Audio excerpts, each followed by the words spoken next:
Nitong Abril lang nang bumiyahe ang pamilya ni Kay Banyas papunta sa Amerika. Kasama ang dalawang anak, isa sa kanila si Lazarus na nasa autism spectrum. We had a fun time in California.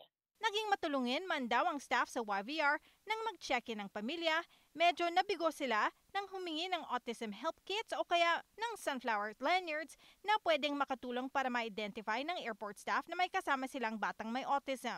I was already feeling anxious kasi nga, how is he gonna handle the flight? Tapos yung long line up kasi mahirap mag-line up si Lazarus with long lineups. He gets very, um, you know, uh, worked up and he'd be very uncomfortable. Kaya nung pagpasok namin, nag-check-in kami online. I went into the counter, tapos I asked about the any autism like package or anything to help us through the lineup or anything that will get us through to the gate. And they did mention about the sunflower lanyard. However, sabi nila naubusan daw sila ng lanyard. So, but they reassured me naman na it's not a very long lineup at that morning. Kaya okay, should be okay. And we went there earlier naman.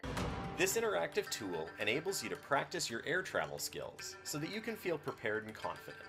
Isang bagong video series ang inilabas ng Vancouver International Airport at Pacific Autism Family Network ngayon Martes para makatulong sa mga bumibiyahe na may autism, ngayon Autism Acceptance Month. All working together to make travel more accessible for neurodiverse people. Dagdag pa sa video series, inihayag ng presidente ng YVR na meron na silang comprehensive neurodiverse inclusion training na ilalabas para sa mga empleyado ng Vancouver International Airport. And so I'm delighted to say, in partnership with the Pacific Autism Family Network and with the many, many agencies and employers who work here at YVR, we're rolling out training specifically for our staff. Bagay na ikinatuwa ni Banyes, importante raw ang training na ito para sa mga pamilyang may mga bata o kamag-anak na nasa autism spectrum. Usually like it's anything that requires like the senses, right? So it could be visual sensitivities like bright lights, or sometimes if the lights are too dark, then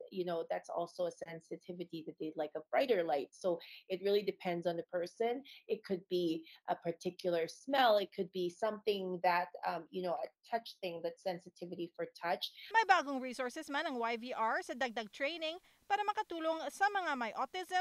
Umaasa si Banyes, sana raw mas ma-advertise pa nila ito nang mas maraming pamilya pa ang makakaalam tungkol sa mga programa. We have so many things that's going on in our heads already as parents, to make sure that the trip is going well. Na if we know top of mind na merong accommodations for our family, then we don't have to do so much research, to find out what it is.